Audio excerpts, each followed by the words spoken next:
Hey folks, my kid has been obsessed with these mini soccer balls for like the past year or two.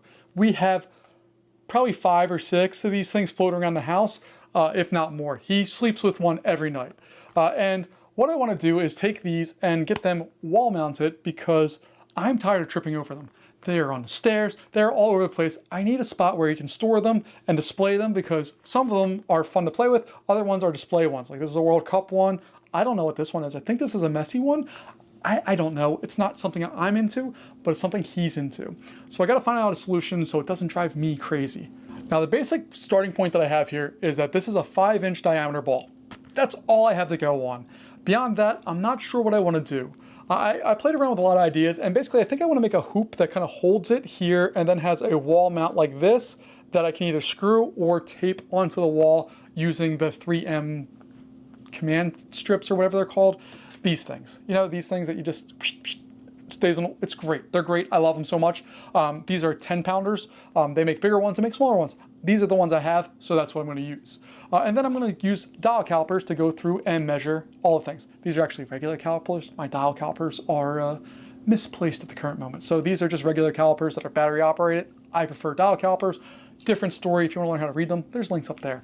But basically, we're going to go into Onshape, and I'm going to go through the entire design process from start with nothing all the way through to a completed 3D file, and then we'll print it, we'll test it, and see if it does the job that we need to do. Let's get into it. All right, so let's jump into modeling this thing and see exactly what we need to do. We're going to start off with a sketch on the top view, and we're going to rotate over to the top view. Essentially, we're going to start off with a circle.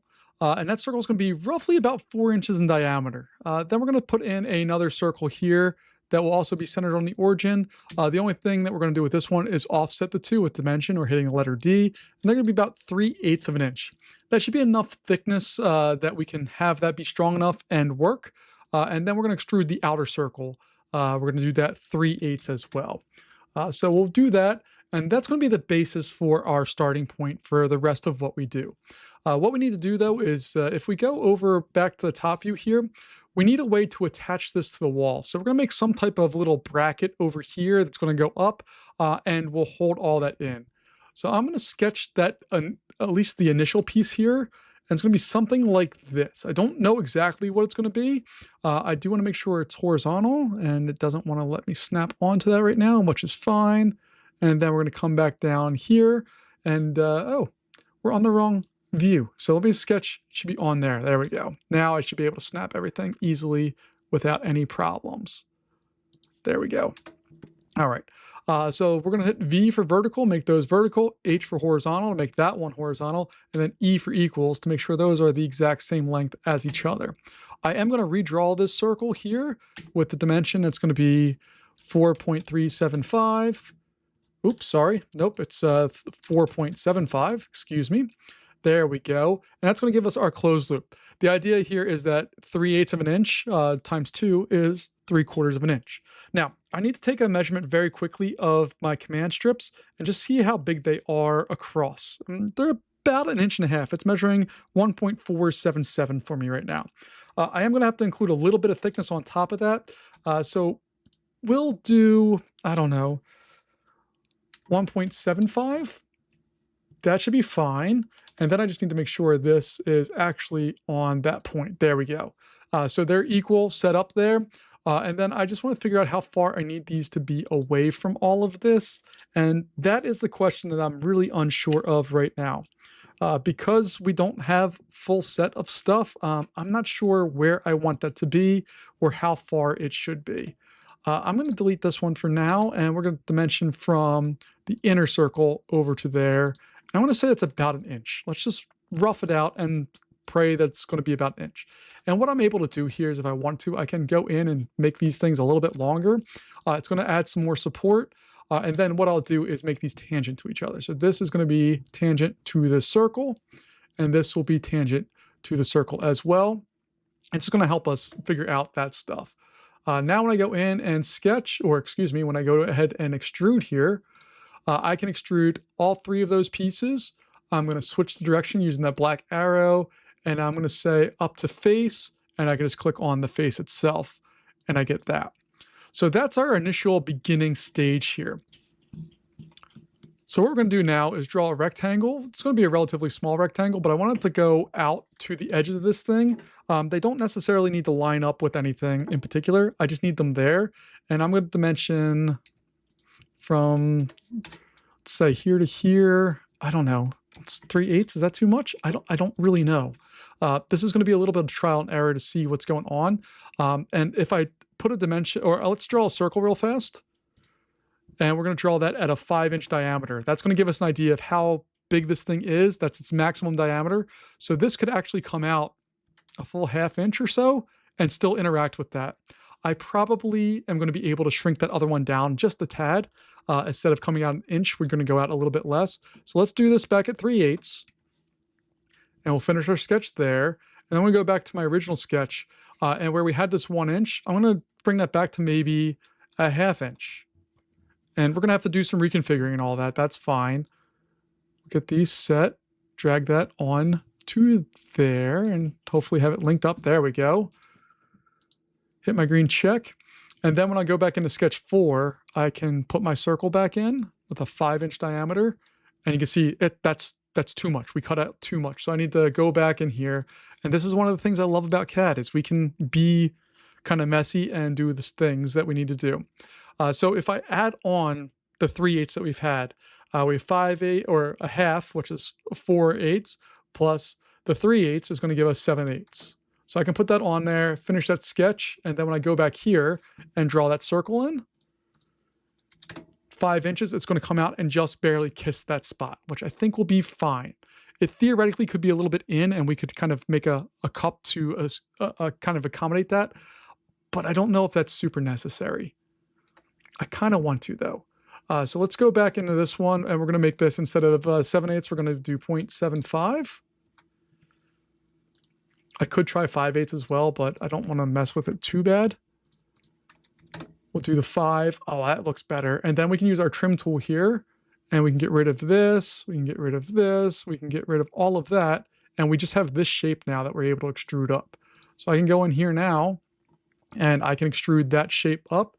And taking a look at the height of our command strips here, accounting for the actual other piece of the little tabby things that come off the bottom there, they're roughly 2 3/4 inches. They're a little under that, but that should be fine. So I'm going to extrude that up 2.75, hit enter. We got that. And I'm liking the looks of all of that. What I need to do now is go onto the sketch in the back here, and we want to cut away a rectangle outside of there. Ooh, that one's not good. Let's go do that again. Click. There we go. All right. So dimension here should be 1.5. And then if we can just get everything roughly 1/8 of an inch away, I think that will be fine. This one's going to come down a little bit. And what do we say? 2.75. There we go. And from here to there should be 1/4. Okay. So I want to split that difference. It's 3/8, so that means 3/16 between both of those. Not that button. Dimension. If we do both of those, 3/16, we'll center that up. And then from here to there, 0.125, and it should be 0.125 over here. Fantastic. All right, that's all centered up. Then I'm going to go in and extrude that rectangle out, and quickly taking a measurement of this. Let me zero my dial caliper out again here. It's about 1/10 of an inch. So if we want to remove enough for both pieces to fit in there, but still be able to push up against the wall, I'm only going to take out that 0.1, and we're going to hit remove to cut that away. And then I'll hit my green check. And now we have that little indentation in there. Now this is going to create an overhang when we're printing just this top piece. So we're going to put a small little chamfer in there to hopefully help out a little bit, and make sure that we have that area be fully supported when it's going through. And that's at a 32nd of an inch. I think that little straight overhang should be more than enough to accommodate that. Now we have other things that we want to do. I want to round off this area over here. I want to support this area a little bit more. So I'm going to go in with a fillet and just grab that edge, and the same with this one, grab that edge. And we're going to say, hey, let's see what 1-inch fillet looks like. It's okay. It's not that pretty, but it works. We could do 0.75 if we want it. That's okay. We'll try that. And again, these are all things we can go back and edit and change and manipulate down the road here. So we do something like this and we go into fillet again here. You can see that now it really starts taking shape. I'm going to make that much smaller because I don't think it needs to be curved quite that much. A little curve is okay. Too much curve is not good. So maybe we'll bring it down to 1/4 and it just flattens that area out. But again, we're adding that strength in that corner. Maybe I'll go 3/8 since that seems to be my number here for this particular model. So we'll do that. And then we're going to round out these straight edges as well. So we'll go into fillet here. We'll get this line and this line set up. Get this one, we'll get rid of that one. So if we take a look there, it just rounds it over just a touch, which is fine. And then I can go back to fillet and do this solid outside, and we'll go into fillet. And we'll select our edges here, boom, and boom. And I want that to be maybe 0.25. I don't know. It doesn't look like it's taking. We'll hit our green check and see what happens. Yeah, it didn't really care about that. So we'll delete that particular fillet. And let's add on a fillet on the top edge here just to round that part out. We'll do 1/8, so 0.125. Nope, still too big. So we'll do a 1/16. Still too big. And when this happens inside of Onshape, all you need to do is go back to the fillet tool, grab the edges that you're trying to work with. So that looks fine. I'm cool with that. And then I can go back in and do a fillet. And we'll select this edge. Oh, that's way too much, but you get the idea. A 1/16 rounds that over. And I'm going to keep this back part flat because that should be up against the wall and have the wall mounts and all that stuff in there without any problems. All right. That's looking fine as far as I'm concerned with that part. Now, we have a couple other things I want to address. We do want to put a chamfer on here or a fillet. We want this to cut away, and I'm going to say 0.25 so that the ball can actually sit in and go all the way in there. If I do 3/8, that would be fine, but I'm worried that not having a little bit of a rounded edge on this outer part is going to be a problem for us. So I'll do that, and then we'll go in and fillet this edge here, and you can see that it already has it, and we can do the entire bottom of the part too if we wanted to. We'll put that in, and that looks quite nice. And I'm really okay with all of that. The only other thing that I really want to do, I'm going to turn off my views here.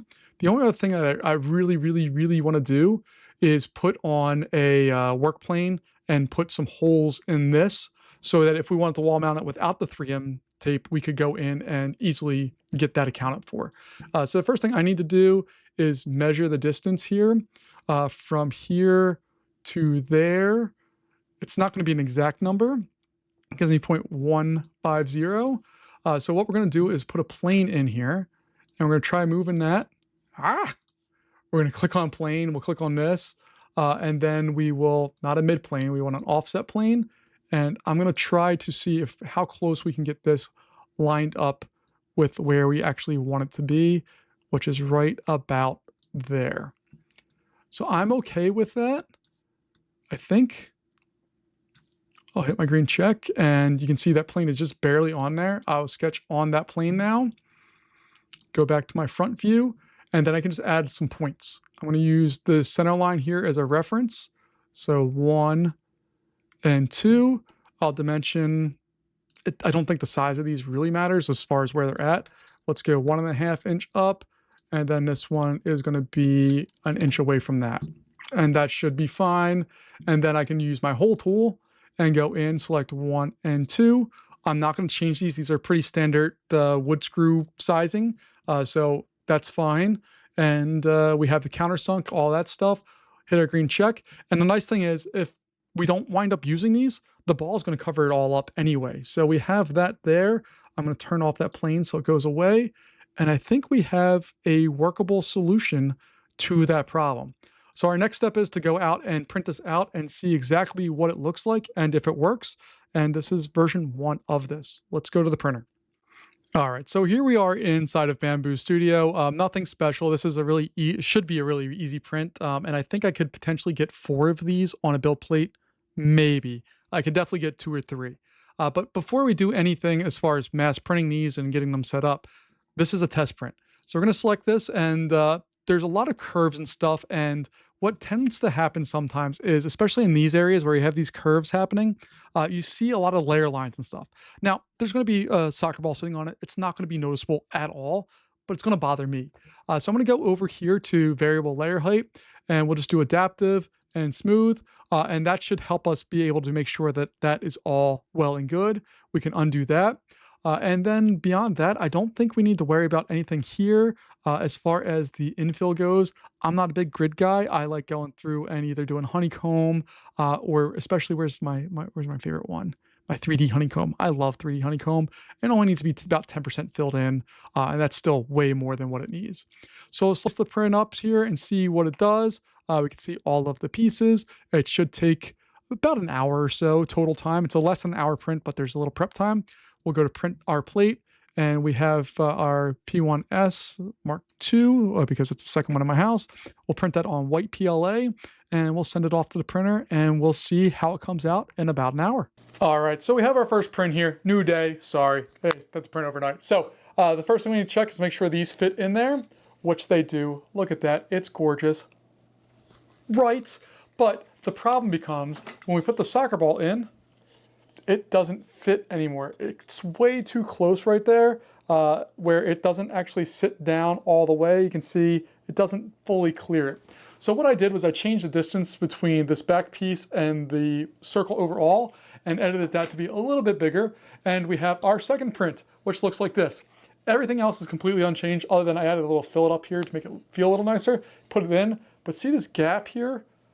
That doesn't work. The ball sits in there totally fine, no problem there. But this gap means that it's out away from the wall a little bit more than it needs to be, which means there's more pressure being put on these, which doesn't need to happen. Also, where I'm planning on putting these has a little bit of a ledge, so having that out farther means the weight's being carried even further away from there. So I did one more print, and I think we got it this time. It's the exact same thing again. All I did was change the distance between the vertical piece and the hoop, and when we put it in there now, boom, it's in there. There is a slight bit of space in there, but I'm okay with that because it doesn't need to be perfect, but it's there close enough. So that's my design process from beginning to end. Going through different versions, trying things out, modeling it, and just seeing kind of how things work. One of the absolute favorite things about 3D printing is that you can do that, and each one of these took about an hour to print, so it wasn't a huge waste of time. I changed the model real fast, printed it out, tested it, changed the model real fast, printed it out, tested it, so on and so forth, until you get a working model that does exactly what you need. So let me know what you think, and let me know if you want to learn more about how to model and do all that kind of stuff, and I'll see you next time. Bye-bye.